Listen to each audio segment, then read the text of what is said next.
Assalamu alaikum wa rahmatullahi wa barakatuh. Pour la deuxième année du collège, les manifestations des éruptions volcaniques. Comme vous le savez très bien, les éruptions volcaniques à la surface du globe terrestre ne sont pas les mêmes. On va chercher à expliquer à quoi est due cette différence entre les différentes éruptions volcaniques. On cherche aussi à expliquer la relation qui existe entre les éruptions volcaniques et la tectonique des plaques. Commençons par notre première activité. On va découvrir les différentes parties qui constituent un volcan. Effectivement, une coupe au niveau d'un volcan montre bien qu'il est constitué de trois parties essentielles. Un réservoir de magma en profondeur, nous avons une ou plusieurs cheminées et nous avons aussi ce qu'on appelle un cône qui résulte de la superposition du coulé de lave des projections expulsées par le cheminée. Bien sûr, comme vous le constatez, on retrouve aussi ce qu'on appelle le cratère.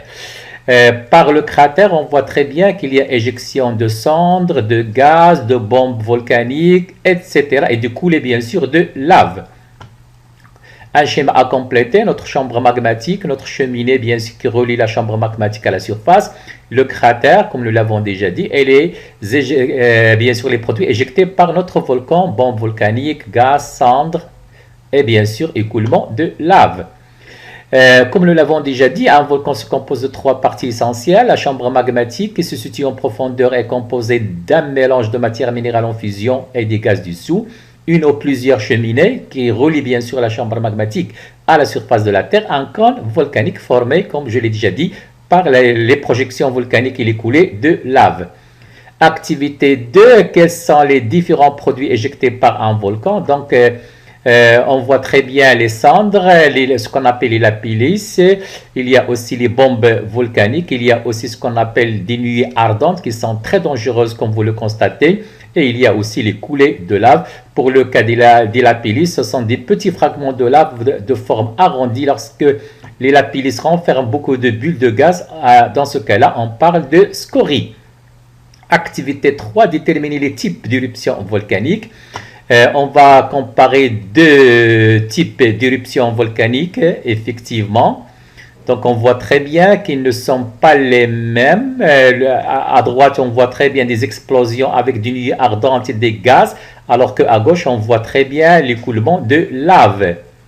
Donc, ce sont deux types d'éruptions volcaniques différents. Effectivement, ce sont des éruptions volcaniques différentes.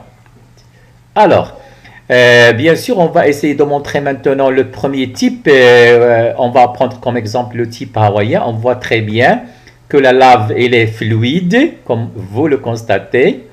On voit très bien que le cratère elle est très large, alors que le deuxième type, on va prendre comme exemple le type pélien. On voit très bien qu'il y a des explosions, effectivement, émission de gaz, de cendres, et de fortes explosions. Effectivement, les éruptions volcaniques sont deux types essentiels. Le type effusif, comme vous le constatez, se caractérise par l'émission d'une lave fluide qui coule facilement, formant des coulées de gaz et de projections volcaniques. Des coulées de lave et les différentes projections s'accumulent et forment ce qu'on appelle un cône volcanique, alors que les éruptions volcaniques explosives, ils se caractérisent, ou plutôt ils se manifestent par de violentes explosions qui projettent en altitude des panaches de cendres et de gaz. Ces éruptions sont à l'origine de nuées ardentes, comme nous les avons déjà vues. Au fond du cratère, la lave visqueuse peut se solidifier et constituer ce qu'on appelle un dôme. Activité 3, déterminer les caractéristiques de chaque type d'éruption volcanique. Donc, comme vous le constatez, nous avons un tableau à compléter. Les explosions dans le premier cas effusive, elle est faible ou inexistante. Deuxième cas, explosive, elle est violente. Quantité de gaz dissoute faible, très grande. Viscosité fluide, très visqueuse. La coulée de lave, elle est longue, alors que dans le cas des volcans explosifs, elle est courte.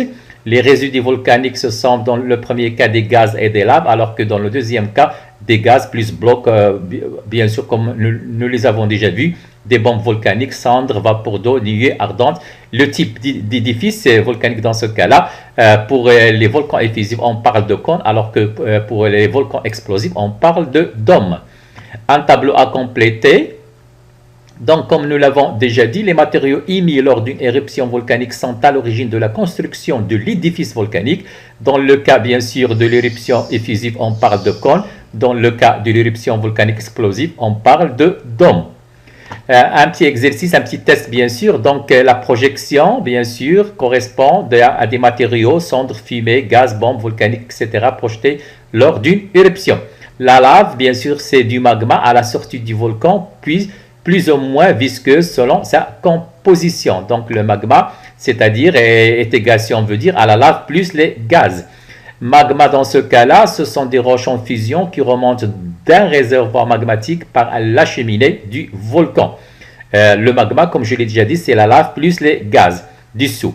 Éruption effusive, donc il s'agit d'une éruption violente, bien sûr, avec émission explosive. Je m'excuse, il y a une erreur. Donc, éruption explosive, c'est une éruption violente avec émission de panache, bien sûr, de fumée d'une nuit ardente, alors que l'explosion effusive, dans ce cas-là, c'est l'inverse. Donc, il s'agit d'une éruption volcanique calme, rejetant des coulées de lave et souvent une fontaine de projectiles.